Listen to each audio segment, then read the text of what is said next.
विशाल, दोनों नेताओं के बीच लगातार चर्चा चल रही है, लेकिन अब रणनीतिक साझेदारी को किस तरह से आर्थिक साझेदारी में बदला जाए और किस तरह से इस आर्थिक साझेदारी को मजबूत किया जाए, ये चर्चा भी चल रही है। तो कौन से बड़े ऐलान यहां पर हो सकते हैं?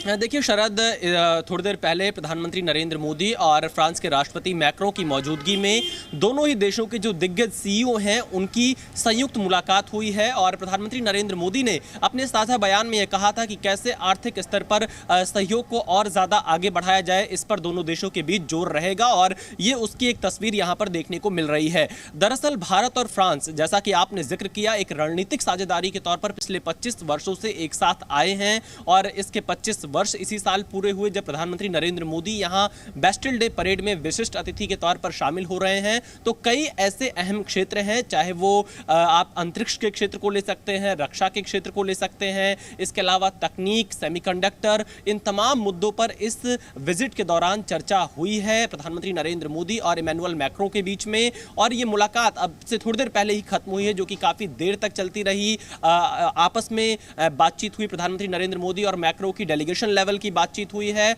और एक जो जानकारी हमारे पास अभी सामने आई है, क्योंकि प्रधानमंत्री नरेंद्र मोदी जब इससे पहले अमेरिका दौरे पर गए थे तो उन्होंने खास तोहफा जो बाइडेन को दिया था, तो इस बार भी प्रधानमंत्री नरेंद्र मोदी ने फ्रांस के राष्ट्रपति को बेहद खास तोहफा दिया है। प्रधानमंत्री नरेंद्र मोदी ने फ्रांस के राष्ट्रपति इमैनुअल मैक्रोन को सैंडलवुड सितार भेंट की है। और ये संगीत वाद्य यंत्र सितार की अनूठी प्रतिकृति शुद्ध चंदन से बनी हुई है। चंदन की लकड़ी पर नक्काशी की कला इसमें दिखाई दे रही है, जो तोहफा प्रधानमंत्री नरेंद्र मोदी की तरफ से फ्रांस के राष्ट्रपति को दिया गया है। तो कहीं ना कहीं जो एक सांस्कृतिक रिश्ता है भारत और फ्रांस का, उसको भी और ज्यादा मजबूत करने की कोशिश यहां पर प्रधानमंत्री मोदी की तरफ से की गई है। और अगर हम रक्षा क्षेत्र की बात करें तो राफेल मरीन को लेकर जो समझौता हो रहा है वो काफी अहम है, क्योंकि इससे भारतीय नेवी की ताकत और ज्यादा बढ़ेगी। आप ये भी कह सकते हैं कि राफेल मरीन जब भारतीय नेवी को मिलेगा तो इसे भारतीय नौसेना का बाहुबली भी कहा जा सकता है। फिलहाल उसको लेकर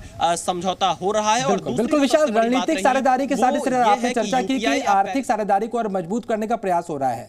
लेकिन कल जब हिंदुस्तानियों से बातचीत कर रहे थे, उनसे वार्ता कर रहे थे प्रधानमंत्री नरेंद्र मोदी, तो उन्होंने एक बात की थी, आप वहां पर मौजूद थे, आपने जरूर सुनी होगी वो बात, कि वो चाहते हैं कि बड़े पैमाने पर फ्रांस के जो भारतीय हैं उनके साथ साथ जो वहां पर फ्रांसीसी उनके दोस्त हैं वो भी आकर भारत में इन्वेस्ट करें। उन्होंने सीधे सीधे स्वागत किया था और यह भी कहा था कि जो पहले आएगा वो ज्यादा पाएगा। देखिए बिल्कुल शरद, प्रधानमंत्री नरेंद्र मोदी आने वाले 25 सालों के रोड मैप पर भारतीय मूल के लोगों को संबोधित कर रहे थे। कैसे भारत आने वाले 25 सालों में एक विकसित राष्ट्र बनने की राह पर आगे बढ़ रहा है। और इस कड़ी में प्रधानमंत्री नरेंद्र मोदी ने भारतीय मूल के लोगों को कहा कि आप भी आगे आइए। और उन्होंने अपने लाल किले वाले भाषण को दोबारा दोहराते हुए पीएम मोदी ने कहा कि यही समय है, सही समय है और इस मौके पर आप सभी को भारत में आकर निवेश करना चाहिए। जिस भी सेक्टर से आप जुड़े हैं उससे जुड़ी कोई ना कोई चीज के संदर्भ में भारत में निवेश अगर बढ़ेगा, तो प्रधानमंत्री मोदी ने लाल किले से संदेश दिया था, यही समय है, सही समय है। आज इमैनुअल मैक्रो से बातचीत भी उन्होंने की है, तमाम सीईओ से भी बातचीत यहां पर हुई है और कहीं ना कहीं आर्थिक साझेदारी को और मजबूत करने का दोनों नेताओं ने आपस में रोड मैप भी तैयार किया। विशाल, बहुत बहुत शुक्रिया इस पूरी जानकारी।